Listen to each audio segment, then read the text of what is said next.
Ladies and gentlemen, I have a very special guest, but could I ask everybody to sit down? We're about to get started. My next guest, I am so impressed by this person. 3 reasons. First reason is there are only a handful of entrepreneurs, founders that started a company that literally touched the lives of billions of people around the world, is part of the social fabric, invented services, and a state-of-the-art computing company. 2, very few entrepreneurs, founders, founded the company and led it to over $1 trillion of value. And 3, a college dropout. All 3 things simultaneously true. Ladies and gentlemen, please help me welcome Mark Zuckerberg.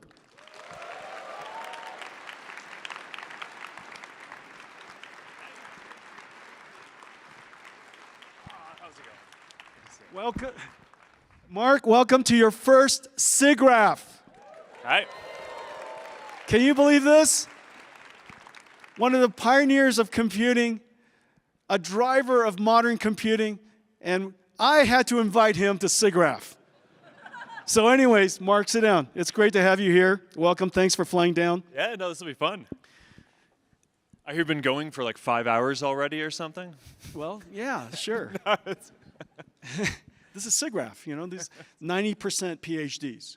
And so the thing that's really great about SIGGRAPH, as you know, this is the show of computer graphics, image processing, artificial intelligence, and robotics combined.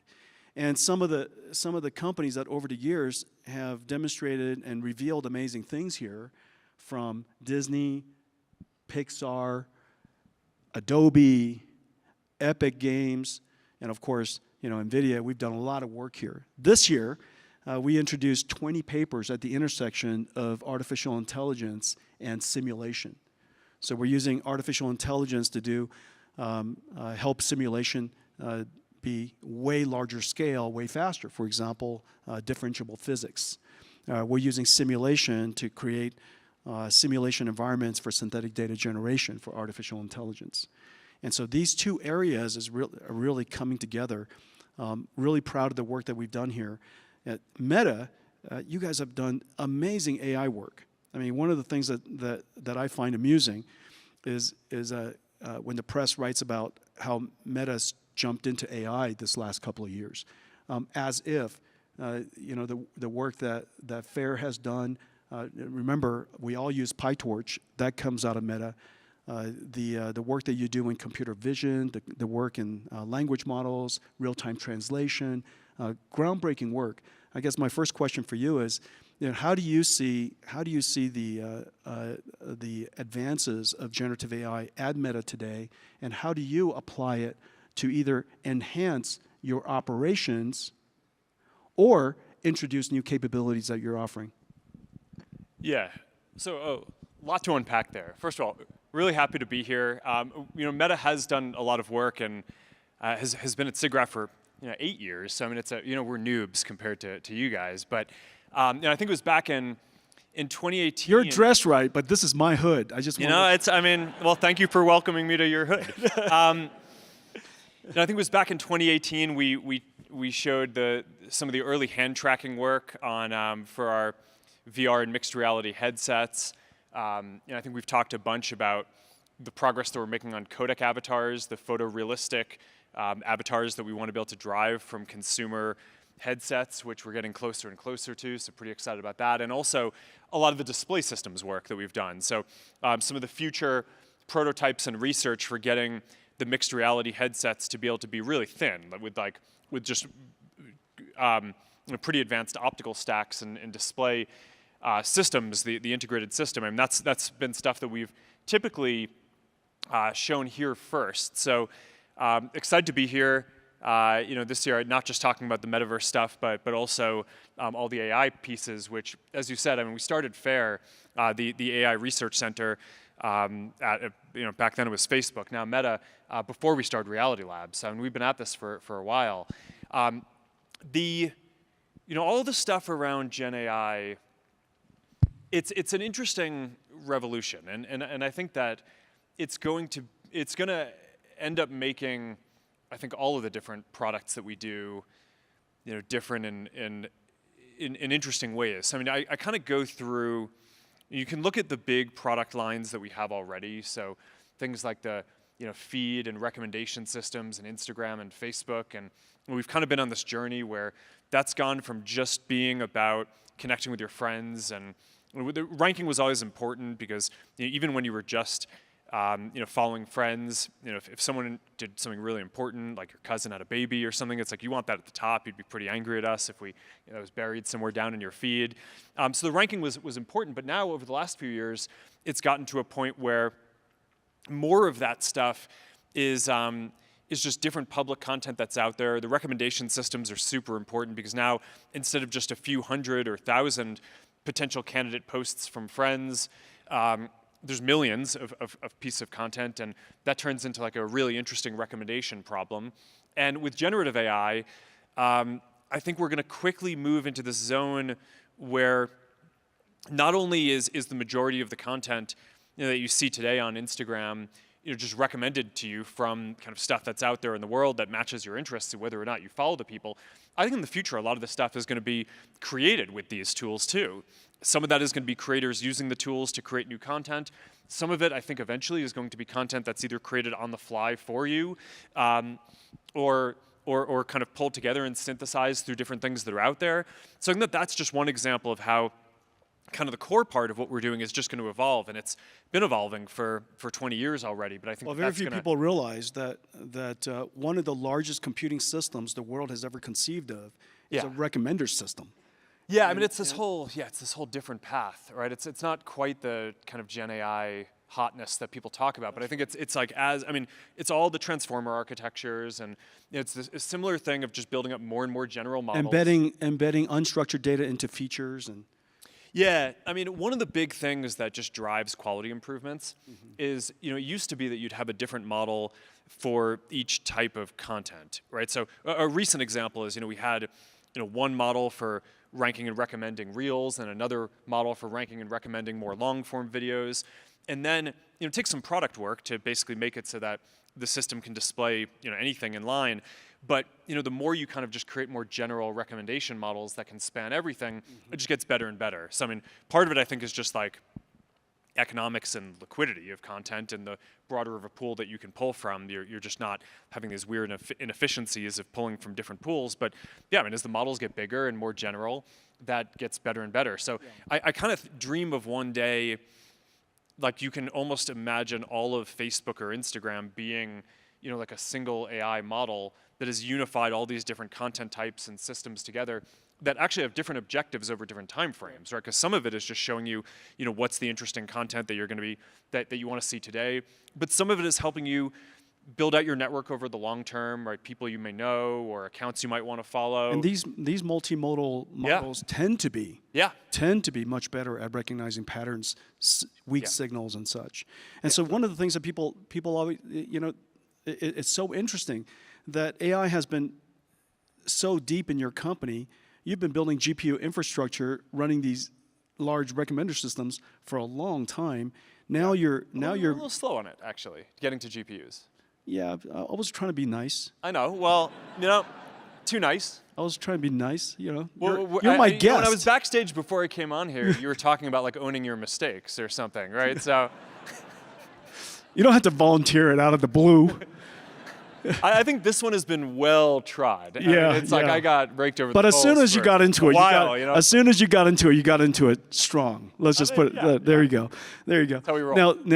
Now, the thing that's really cool about generative AI is these days when I use WhatsApp, I feel like I'm collaborating with WhatsApp. I love Imagine. I'm sitting here typing, and it's generating the images as I'm going. Yeah. I go back and I change my words. It's generating other images. Yeah. And so the one that old Chinese guy enjoying a glass of whiskey at sundown with 3 dogs, golden retriever, golden doodle, and a Bernese mountain dog. and it generates, a pretty good-looking time. picture. Yeah, Yeah, it's we're pretty getting cool. there. That's me. Every month. Yeah. Getting better. And then now you could actually load my picture in there. Yep. No, actually be me. Yeah, that's as of last week. Yeah, super excited about that. So now imagine me. Yeah, no, I'm spending a lot of time with my daughters, imagining them as mermaids and things over the last week. It's been a lot of fun. Yeah. But yeah, I mean that's the other half of it. I mean, a lot of the Gen AI stuff is going to, on the one hand, it's I think going to just be this big upgrade for all of the workflows and products that we've had for a long time. Mm-hmm. But on the other hand, there's going to be all these completely new things that can now get created. So Meta AI, the idea of having just an AI assistant that can help you with different tasks, and in our world is going to be very creatively oriented, like you're saying, but I mean they're very general. So I mean you don't need to just constrain it to that. It'll be able to answer any question. Over time, I think when we move from like the Llama 3 class of models to Llama 4 and beyond, it's gonna I think feel less like a chatbot where it's like you give it a prompt and it just responds, then you give it a prompt and it responds, and it's just like back and forth. I think it's gonna pretty quickly evolve to you give it an intent and it actually can go away on multiple time frames. And I mean, it probably should acknowledge that you gave it an intent up front. But I mean, some of the stuff I think will end up, it'll spin up, compute jobs that take, weeks or months or something, and then just come back to you when like something happens in the world. And I think that that's going to be really powerful. So I mean, Today's AI, as you know, is kind of turn-based. You say something, it says something back to you. But obviously, when we're given a mission or we're giving a problem, we'll contemplate multiple options, or maybe we come up with a tree of options, a decision tree, and we walk down the decision tree, simulating in our mind, what are the different outcomes of each decision that we could potentially make. And so we're doing planning. And so in the future, AIs will kind of do the same. One of the things that I was super excited about when you talked about your vision of creator AI, I just think that's a home run idea, frankly. Tell everybody about the Creator AI and AI Studio that's going to enable you to do that. Yeah, so we actually, I mean, this is something that we've talked about it a bit, but we're rolling it out a lot wider today. A lot of our vision is that I don't think that there's just going to be like one AI model, right? I mean, this is something that some of the other companies in the industry, they're like, it's like they're building like one central agent, and yeah, we'll have the Meta AI assistant that you can use, but a lot of our vision is that we want to empower all the people who use our products to basically create agents for themselves. So whether that's all the many, many millions of creators that are on the platform, or hundreds of millions of small businesses, we eventually want to just be able to pull in all your content and very quickly stand up a business agent and be able to interact with your customers and do sales and customer support and all that. So the one that we're just starting to roll out more now is we call it AI Studio, and it basically is a set of tools that eventually is going to make it so that every creator can build sort of an AI version of themselves as sort of an agent or an assistant that their community can interact with. There's kind of a fundamental issue here where there's just not enough hours in the day, right? It's like if you're a creator, you want to engage more with your community, but you're constrained on time. And similarly, your community wants to engage with you, but it's tough. I mean, there's limited time to do that. So the next best thing is allowing people to basically create these artifacts, right? It's an agent, but you train it to kind of on your material. To represent you in the way that you want. I think it's a very kind of creative endeavor, almost like a piece of art or content that you're putting out there. And it's going to be very clear that it's not engaging with the creator themselves, but I think it'll be another interesting way, just like how creators put out content on these social systems, to be able to have agents that do that. Similarly, I think that there's going to be a thing where people basically create their own agents for all different kinds of uses. Some will be sort of customized utility, things that they're trying to get done that they want to kind of fine tune and train an agent for. Some of them will be entertainment, and some of the things that people create are just funny, and just kind of silly in different ways, or kind of have a funny attitude about things that we probably couldn't. We probably wouldn't build into Meta AI as an assistant, but I think people are kind of pretty interested to see and interact with. And then one of the interesting use cases that we're seeing is people kind of using these agents for support. this was one thing that was a little bit surprising to me. Is one of the top use cases for Meta AI already is people basically using it to role play difficult social situations that they're going to be in. So whether it's a professional situation, it's like, all right, I want to ask my manager, like, how do I get a promotion or a raise, or I'm having this fight with my friend, or I'm having this difficult situation with my girlfriend, like how can this conversation go? And basically having a completely judgment-free zone where you can basically role play that and see how the conversation will go and get feedback on it. But a lot of people, they don't just want to interact with the same kind of agent, whether it's Meta AI or ChatGPT or whatever it is that everyone else is using. They want to kind of create their own thing. So that's roughly where we're going with AI Studio, but it's all part of this bigger, I guess, view that we have, that there shouldn't just be kind of one big AI that people interact with. We just think that the world will be better and more interesting if there's a diversity of these different things. I just think it's so cool that if you're an artist and you have a style, you could take your style, all of your body of work, you could fine-tune one of your models, and now this becomes an AI model that you can come and you could prompt it.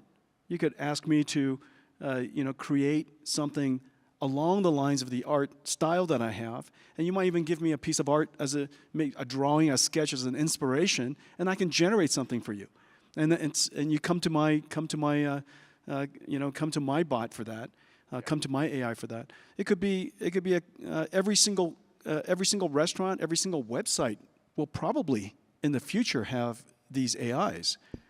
Yeah, I mean, I kind of think that in the future, just like every business has an email address and a website and a social media account, or several. I think in the future, every business is going to have an AI agent that interfaces with their customers. And some of these things I think have been pretty hard to do historically, like.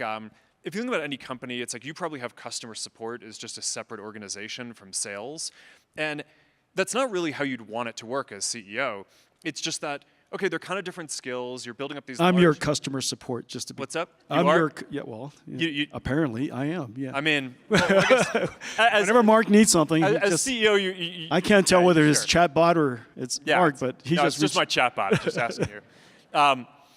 No, well, I guess that's kind of, when you're CEO, you have to do all this stuff. But I mean, then when you build the abstraction into your organization, a lot of times, like in general, the organizations are separate because they're kind of optimized for different things. But that's right. I think, like, the platonic ideal of this would be that it's kind of one thing, right? As a customer, you don't really care. You don't want to like have a different route when you're trying to buy something versus if you're having an issue with something that you bought. You just want to have a place that you can go and get your questions answered and be able to engage with the business in different ways. And I think that applies for creators too. I think that the kind of personal consumer side of this is going to be... all of that engagement with your customers, especially if they're complaints, is going to make your company better. Yeah, totally. Right? Yeah. The fact that it's all engaging with this AI is going to capture the institutional knowledge and all of that can go into analytics, which improves the AI and so on and so forth. Yeah. So the business version of this is that I think has a little more integration, and we're still in a pretty early alpha with that. But the AI Studio, making it so people can kind of create their UGC agents and different things, and getting started on this flywheel of having creators create them. I'm pretty excited about that. And so can I use AI Studio to fine tune with my images, my collection of images? Yeah, we're gonna get there. Okay. Yeah. And then could I load it all the things that I've written so that use it as my RAG? Yeah, basically. Okay. Yeah. And then every time I come back to it, it loads up its memory again, so it remembers where it left off last time. Yep. And we carry on our conversation as if nothing ever happened. Yeah, and look, I mean, like any product, it'll get better over time. The tools for training it will get better. It's not just about what you want it to say. I mean, I think generally creators and businesses have topics that they want to stay away from too, right? So just getting better at all this stuff. Yep. I think the platonic version of this is not just text, right? You almost want to just be able to, and this is sort of an intersection with some of the codec avatar work that we're doing over time. You want to basically be able to have almost like a video chat with the agent, and I think we'll get there over time. I don't think that this stuff is that far off, but the flywheel is spinning really quickly. So it's exciting. There is a lot of new stuff to build, and I think even if the progress on the foundation models kind of stopped now, which I don't think it will, I think we'd have like 5 years of product innovation for the industry to basically figure out how to most effectively use all the stuff that's gotten built so far. But I actually just think the kind of foundation models and the progress on the fundamental research is accelerating. So, so that it's a pretty wild time. Your vision And of... it's all you know, and you kind of made this happen, so. Why, thank you. In the last conversation, I thank you. Yeah. We're CEOs, we're delicate flowers. We need a lot of back. Yeah. We're pretty grizzled at this point. I think we're the two kind of longest standing founders in the industry, It's right? true. It's true. It's true. It's true. I just... And your hair has gotten gray. Mine has just gotten longer. Mine's gotten gray. Yours gotten curly. What's up? It was always curly. That's why I kept it short. Okay. Yeah, I just, if I'd known it was going to take so long to succeed. You never would have started. No, I would have dropped out of college just like you. Get a head start. Well, that's a good difference between our personalities. Yeah. I think that these things. You got a 12-year head start. That's pretty good. That's pretty good. You know, you're doing pretty well. I'm gonna be able to carry on. Let me just put it that way. Yeah. So the thing that I love about your vision of that everybody can have an AI, that every business can have an AI. In our company, I want every engineer and every software developer to have an AI. Yeah. And or many AIs. The thing that I love about your vision is you also believe that everybody and every company should be able to make their own AI. So you actually open sourced. When you open sourced Llama, I thought that was great. Llama 2.1, by the way, I thought Llama 2 was probably the biggest event in AI last year. And the reason for that... I mean, I thought it was the H100, but, you know, it's... It's a chicken or the egg question. That's a chicken We or all the play egg our question. parts. Yeah, which came first? The H100. No, well, Llama 2 was actually not the H100. Yeah, it was A100. Yeah, thank you. And but the reason why I said it was the biggest event was because when that came out, it activated every company, every enterprise, and every industry. All of a sudden, every healthcare company was building AIs, every company was building AI, every large company, small company, startups were building AIs. It made it possible for every researcher to be able to re-engage AI again because they have a starting point to do something with. And then now, 3.1 is out, and the excitement, just so you know, we work together to deploy 3.1. We're taking it out to the world's enterprise, and the excitement is just off the charts. And I think it's going to enable all kinds of applications. But tell me about your open source philosophy. Where did that come from? And you open source PyTorch, and that it is now the framework by which AI is done. And now you've open sourced Llama 3.1 or Llama. There's a whole ecosystem built around it, and so I think it's terrific. But where did that all come from?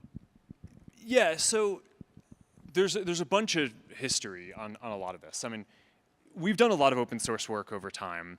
I think part of it, just bluntly, is we got started after some of the other tech companies, right, in building out stuff like the distributed computing infrastructure and the data centers, and because of that, by the time that we built that stuff, it wasn't a competitive advantage. So we're like, all right, we might as well make this open, and then we'll benefit from the ecosystem around that. So we had a bunch of projects like that. I think the biggest one was probably Open Compute, where we took our server designs and the network designs and eventually the data center designs and published all of that. And by having that become somewhat of an industry standard, all the supply chains basically got organized around it, which had this benefit of saving money for everyone. So by making it public and open, we basically have saved billions of dollars from doing that work. Well, Open Compute was also what made it possible for NVIDIA HGXs that we designed for one data center. All of a sudden, it works in every data center. Awesome. Yeah. So that was an awesome experience. And then we've done it with a bunch of our kind of infrastructure tools, things like React, PyTorch. So I'd say by the time that Llama came around, we were sort of positively predisposed towards doing this.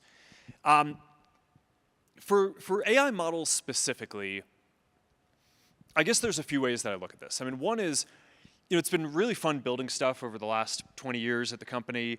One of the things that has been sort of the most difficult has been kind of having to navigate the fact that we ship our apps through our competitors' mobile platforms. So on the one hand, the mobile platforms have been this huge boon to the industry. That's been awesome. On the other hand, having to deliver your products through your competitors is challenging, right? And I also, I grew up in a time where, the first version of Facebook was on the web, and that was open. And then, as it transitioned to mobile, the plus side of that was, now everyone has a computer in their pocket, so that's great. The downside is, okay, we're a lot more restricted in what we can do. So when you look at these generations of computing, there's this big recency bias where everyone just looks at mobile and thinks, okay, because the closed ecosystem, because Apple basically won and set the terms of that, and yeah, I know that there's more Android phones out there technically, but Apple basically has the whole market, and all the profits, and basically Android is kind of following Apple in terms of the development of it. So I think Apple pretty clearly won this generation. But it's not always like that, right? I mean, if you go back a generation, Apple was doing their kind of closed thing. But Microsoft, which was, it obviously isn't like this perfectly open company, but compared to Apple with Windows running on all the different OEMs and different software, different hardware, was a much more open ecosystem. And Windows was the leading ecosystem. It basically, in the kind of PC generation of things, the open ecosystem won. And I am kind of hopeful that in the next generation of computing, we're going to return to a zone where the open ecosystem wins and is the leading one again. There will always be a closed one and an open one. I think that there's reasons to do both. There are benefits to both. I'm not like a zealot on this. I mean, we do closed source stuff, and not everything that we publish is open. But I think in general, for the computing platforms that the whole industry is building on, there's a lot of value for that if the software especially is open. So that's really shaped my philosophy on this. And for both AI with Llama and with the work that we're doing in AR and VR, where we're basically making the Horizon OS that we're building for mixed reality an open operating system in the sense of kind of what Android or Windows was, and basically making it so that we're going to be able to work with lots of different hardware companies to make all different kinds of devices. We basically just want to return the ecosystem to that level where that's going to be the open one. And I'm pretty optimistic that in the next generation, the open ones are going to win.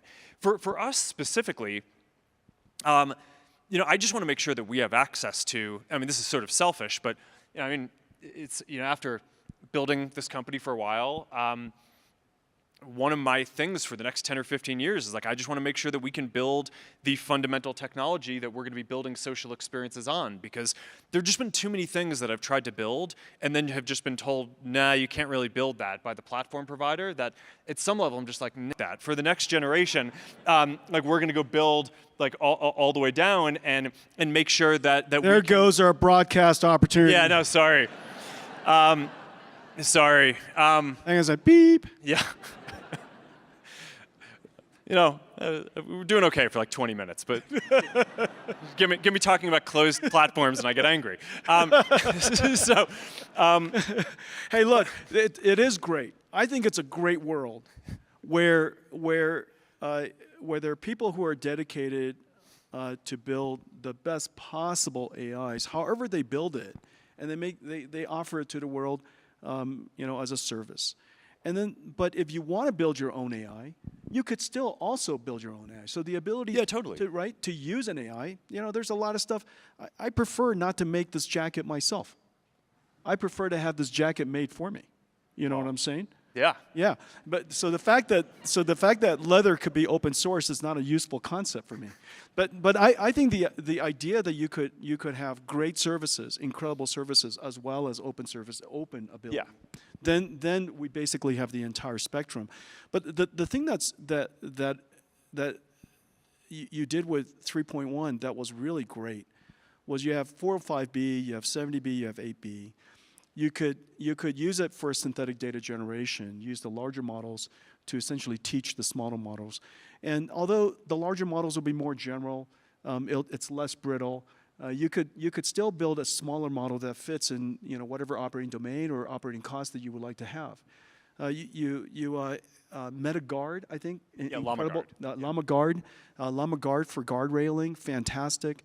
And so now, and the way that you built the model, it's built in a transparent way. It's you've got a world-class safety team, world-class ethics team. You could build it in such a way that everybody knows it's built properly. And so I really love that part of it. Yeah, and I mean, just to finish the thought from before I got sidetracked there for a detour, I do think there's this alignment where, I mean, we're building it because we want the thing to exist and we want to not get cut off from some closed model, right? And but this isn't just like a piece of software that you can build. It's you need an ecosystem around it, and so it's almost like it kind of almost wouldn't even work that well if we didn't open source it, right? We're not doing this because we're kind of altruistic people, even though I think that this is going to be helpful for the ecosystem, and we're doing it because we think that this is going to make the thing that we're building the best by kind of having a robust ecosystem well, around look how many people contributed to PyTorch ecosystem. Yeah, totally. Mountains of engineering. Yeah, right? yeah. I mean, NVIDIA alone, we probably have a couple of hundred people just dedicated to making PyTorch better and scalable and more performant and so on and so forth. Yeah, and it's also just when something becomes something of an industry standard, other folks do work around it, right? So like all of the silicon and the systems will end up being optimized to run this thing really well, which will benefit everyone, but it will also work well with the system that we're building. And that's, I think, just one example of how this ends up being just being really effective. So yeah, I mean, I think that the open source strategy is going to be a good one as a business strategy. I think people still don't quite get. We love it so much. We built an ecosystem around it. We built this thing called AI Foundry. Awesome on this. Yeah. I mean, you guys have been awesome on this. I mean, every time we're shipping something, you guys are the first to release this and optimize it and make it work. And so, I mean, I appreciate that. But what can I say? We have good engineers. And so, well, you always just jump on this stuff quickly too. So, I'm a very senior, supportive. I'm a senior citizen, but I'm agile. That's what CEOs have to do. And I recognize an important thing. And I think that Llama is genuinely important. We built this concept to call an AI factory, AI foundry around it, so that we can help everybody build. A lot of people, they have a desire to build AI. And it's very important for them to own the AI, because once they put that into their flywheel, their data flywheel, that's how their company's institutional knowledge is encoded and embedded into an AI. So they can't afford to have that AI flywheel, the data flywheel, that experience flywheel somewhere else. So, and so open source allows them to do that. But they don't really know how to turn this whole thing into an AI. And so we created this thing called an AI Foundry. We provide the tooling. We provide the expertise. Llama technology. We have the ability to help them turn this whole thing into an AI service. And then when we're done with that, they take it, they own it. The output of it's what we call a NIM. And this NIM, this Neuro Micro NVIDIA Inference Microservice, they just download it, they take it, and they run it anywhere they like, including on-prem. And we have a whole ecosystem of partners, from OEMs that can run the NIMs to GSIs like Accenture that we've trained and worked with to create Llama-based NIMs and pipelines, and now we're off helping enterprises all over the world do this. I mean, it's really quite an exciting thing. It's really all triggered off of the Llama open sourcing. Yeah, I think especially the ability to help people distill their own models from the big model is going to be a really valuable new thing. Because there's this, just like we talked about on the product side, how, at least I don't think that there's going to be like one major AI agent that everyone talks to. It's at the same level, I don't think that there's going to necessarily be one model that everyone uses. We have a chip AI, chip design AI. Yeah. We have a software coding AI. And our software coding AI understands USD, because we code in USD for Omniverse stuff. Mm-hmm. We have software AI that understands Verilog, our Verilog. We have software AI that understands our bugs database and knows how to help us triage bugs and sends it to the right engineers. And so each one of these AIs are fine-tuned off of Llama, and so we fine-tune them, we guardrail them. You know, if we have an AI design for chip design, we're not interested in asking it about politics, you know, and religion and things like that. So we guardrail it, and so I think every company will essentially have, for every single function that they have, they will likely have AIs that are built for that, and they need help to do that. Yeah, I mean, I think it's one of the big questions is going to be in the future, to what extent are people just using the kind of the bigger, more sophisticated models versus just training their own models for the uses that they have. And at least I would bet that they're going to be just a vast proliferation of different models. We use the largest ones. And the reason for that is because our engineers, their times are so valuable. And so we get, right now we're getting 405B optimized for performance. And as you know, 405B doesn't fit in any GPU, no matter how big, and so that's why the NVLink performance is so important. We have this, every one of our GPUs connected by this non-blocking switch called NVLink switch. And in the HGX, for example, there are 2 of those switches. And we make it possible for all these GPUs to work and run the 405Bs really performant. The reason why we do it is because the engineers' times are so valuable to us. You know, we want to use the best possible model. The fact that it's cost effective by a few pennies, who cares? And so we just want to make sure that the best quality of result is presented to them. Yeah, well, I mean, the 405, I think, is about half the cost to inference of the GPT-4o model. So, I mean, at that level, it's already, I mean, it's pretty good. But yeah, I mean, I think people who are doing stuff on devices or want smaller models, they're just going to distill it down. So that's like a whole different set of services. That AI is running, and let's pretend for a second that we're hiring that AI. That AI for chip design is probably $10 an hour. You're using, you know, if you're using it constantly, and you're sharing that AI across a whole bunch of engineers, so each engineer probably has an AI that's sitting with them that doesn't cost very much, and we pay the engineers a lot of money, and so to us, a few dollars an hour amplifies the capabilities of somebody that's really valuable. Yeah. I mean, you don't need to convince me. If you haven't hired an AI, do it right away. That's all we're saying. And so let's talk about the next wave. You know, one of the things that I really love about the work that you guys do, computer vision. One of the models that we use a lot internally is segment everything. And you know that we're now training AI models on video so that we can understand the world model. Now, our use case is for robotics and industrial digitalization and connecting these AI models into Omniverse so that we can model and represent the physical world better, have robots that operate in these Omniverse worlds better. Your application, the Ray-Ban Meta Glass, your vision for bringing AI into the virtual world is really interesting. Tell us about that. Yeah, well, okay, a lot to unpack in there. The segment anything model that you're talking about, we're actually presenting, I think, the next version of that here at SIGGRAPH, Segment Anything 2. And it now works, it's faster, it works with, oh, here we go. It works in video now as well. I think these are actually cattle from my ranch in Kauai. But by the way, these are what they're called. Delicious, Mark's delicious cows. Delicious Yeah. Mark's cows. There you go. Yeah, no. Next time we do, so Mark came up to my house and we made Philly cheesesteak together. Next time you're bringing the I'd cow. say you did. I was more of a sous chef. but it was really good. It was really good. That sous chef comment. Okay, listen. And then at the end of the night, though, you were like, hey, so you ate enough, right? And I was like, I don't know, I could eat another one. You're like, really?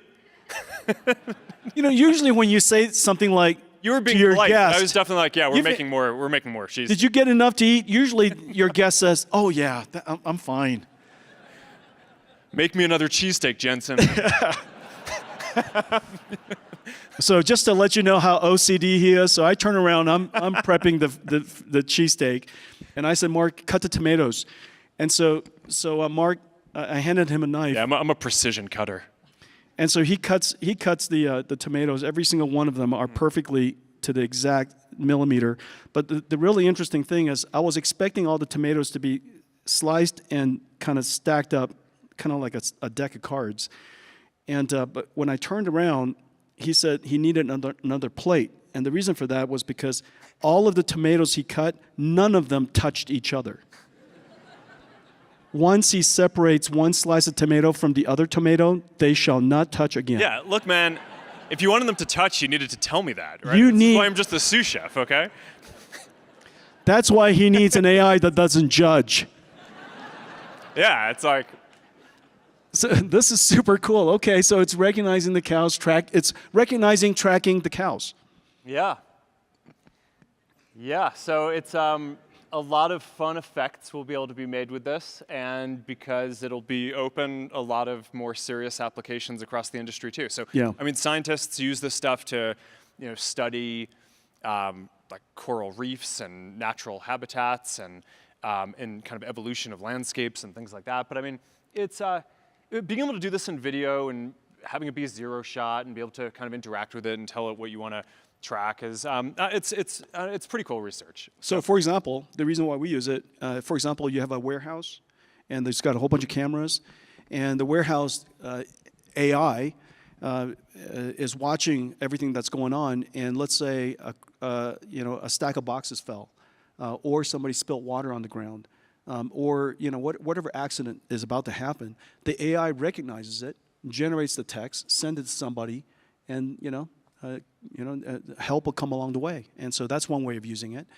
Instead of recording everything, if there's an accident, instead of recording every nanosecond of video and then going back and retrieve that moment, it just records the important stuff because it knows what it's looking at. And so having a video understanding model, a video language model, is really, really powerful for all these interesting applications. Now, what else are you guys going to work on beyond Ray? Talk to me about. Yes, there's all the smart glasses, yeah. right? So I think when we think about the next computing platform, we kind of break it down into mixed reality, the headsets, and the smart glasses. And the smart glasses, I think it's easier for people to wrap their head around that and wearing it, because it's, pretty much everyone who's wearing a pair of glasses today that'll get upgraded to smart glasses, and that's like more than 1 billion people in the world, so that's going to be a pretty big thing.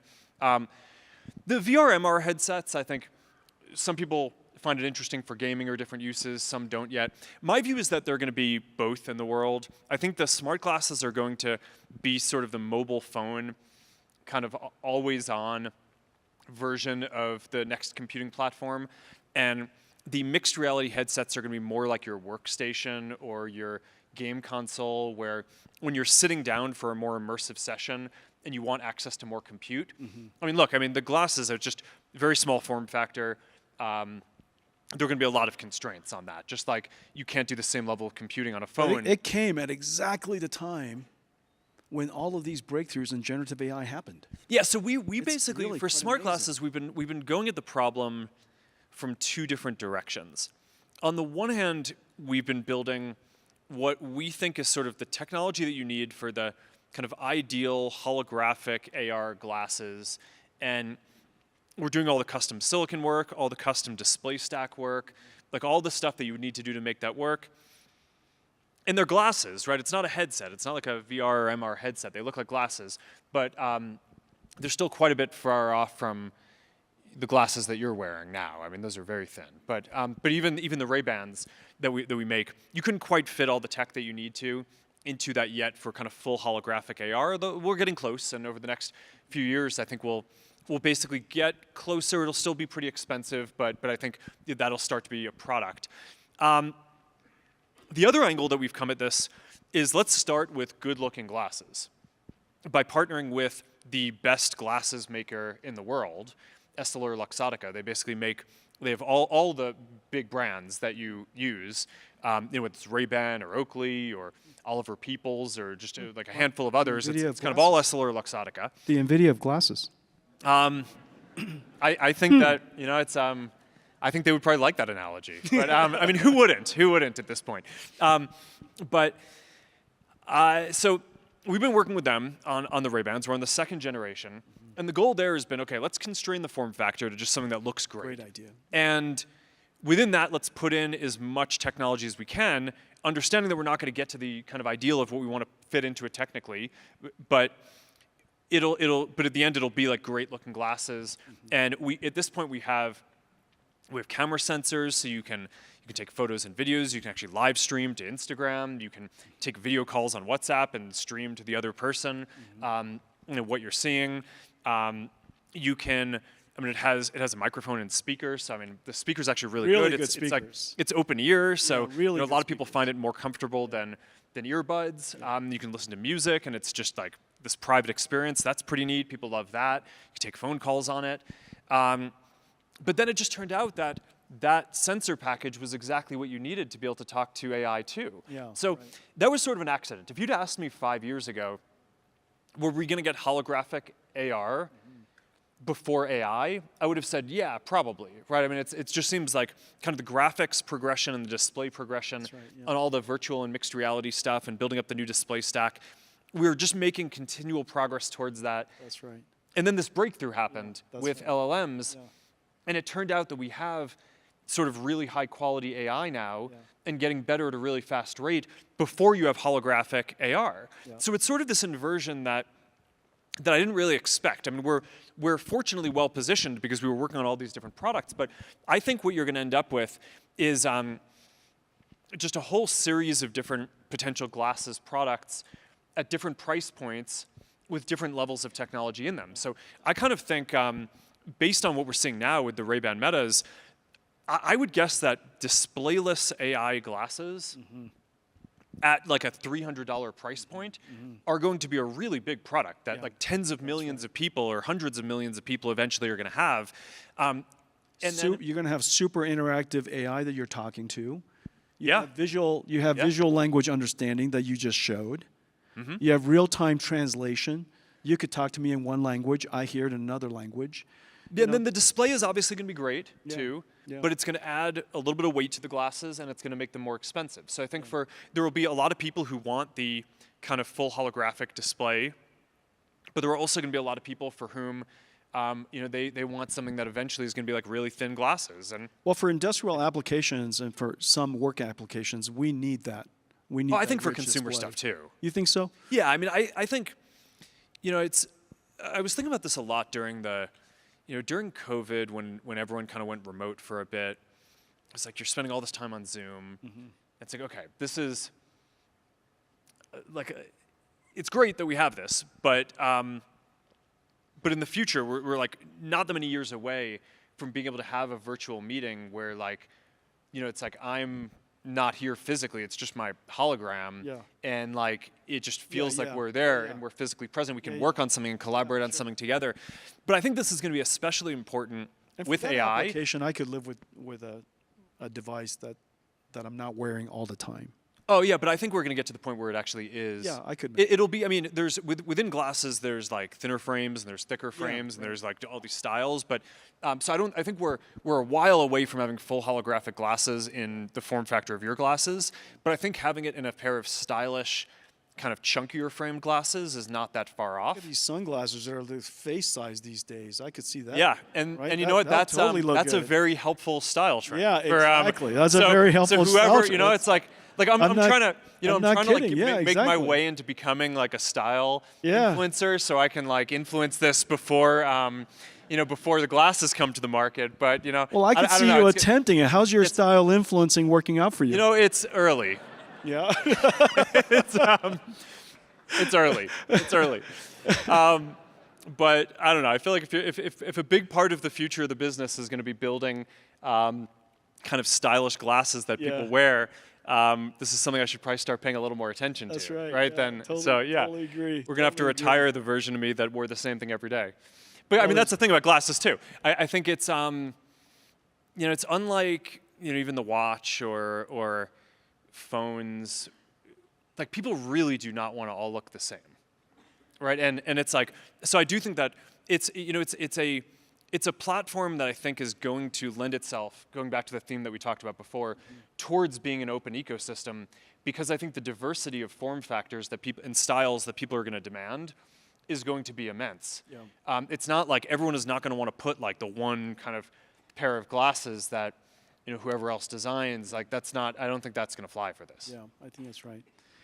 Well, Mark, it's sort of incredible that we're living through a time where the entire computing stack is being reinvented.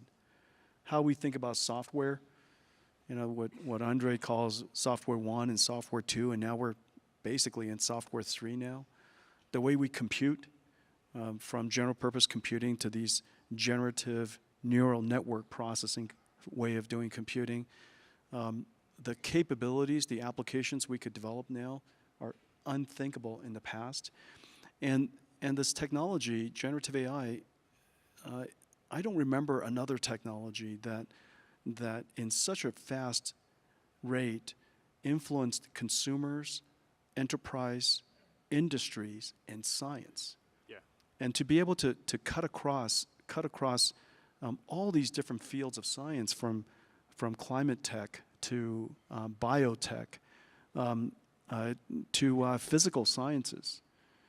In every single field that we're encountered, generative AI is right in the middle of that fundamental transition, and in addition to that, the things that you're talking about, generative AI is going to make a profound impact in society.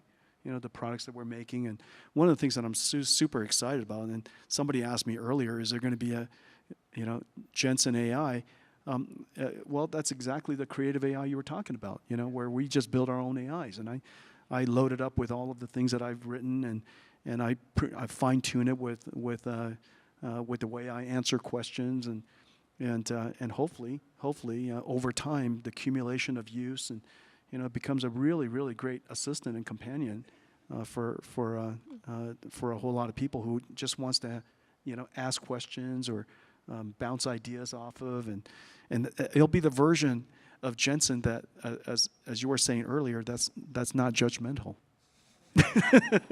You're not afraid of being judged, and so you could come and interact with it all the time. But I just think that those are really incredible things, and we write a lot of things all the time, and how incredible is it just to give it 3 or 4 topics.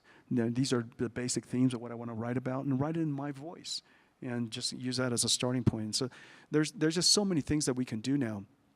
It's really terrific working with you, and I know that it's not easy building a company, and you pivoted yours from desktop to mobile to VR to AI, all these devices. It's really, really, really extraordinary to watch. And NVIDIA's pivoted many times ourselves, and I know exactly how hard it is doing that. And both of us have gotten kicked in our teeth plenty over the years. But that's what it takes to want to be a pioneer and innovate. So it's really great watching you. Well,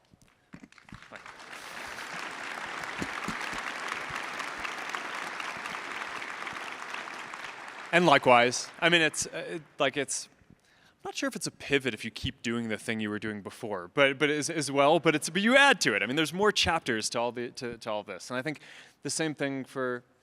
It's been fun watching.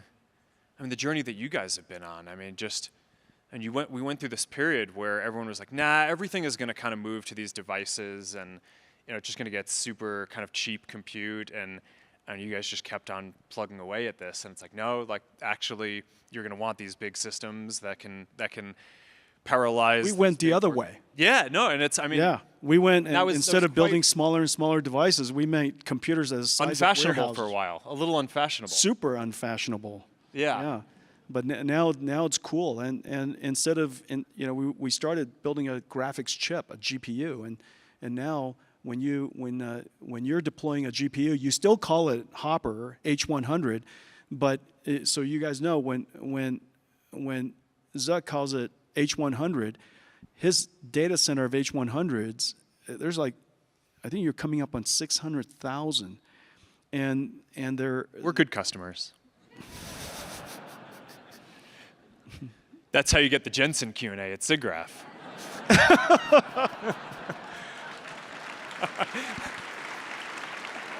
Wow. Hang on, I was getting the Mark Zuckerberg Q&A. You were my guest, and I wanted to make sure that You just called Mark. me one day and you're like, hey, you know, in like a couple of weeks we're doing this thing at SIGGRAPH. I'm like, yeah, I don't think I'm doing anything that day. I'll fly to Denver. It sounds fun.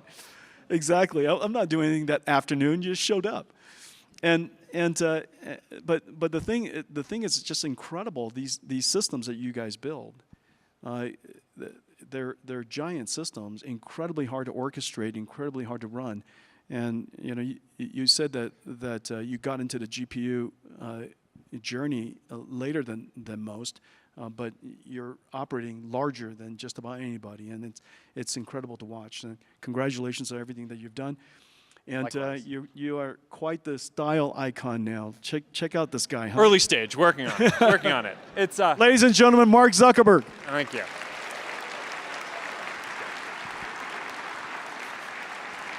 Hang on.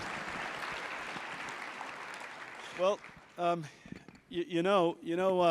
so it turns out the last time that we got together after dinner, Mark and I were Jersey swap, and we took a picture and it turned into something viral, and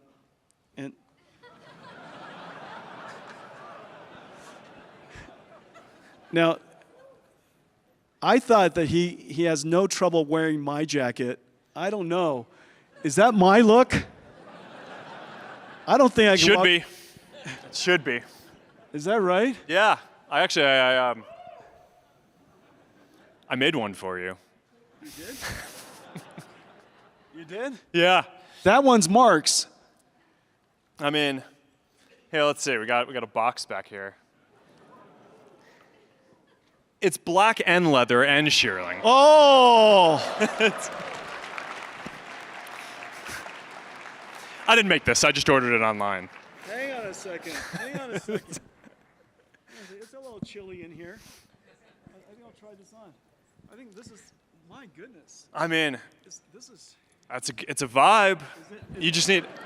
Is this me? We'll be pretty. I mean, get this guy a chain. Okay. All right. Next time I see him, bring you All a right, gold so, chain. So fair is fair. So I let you know, I was telling everybody that Lori bought me a new jacket to celebrate this year's SIGGRAPH. SIGGRAPH is a big thing in our company, as you could imagine. RTX was launched here.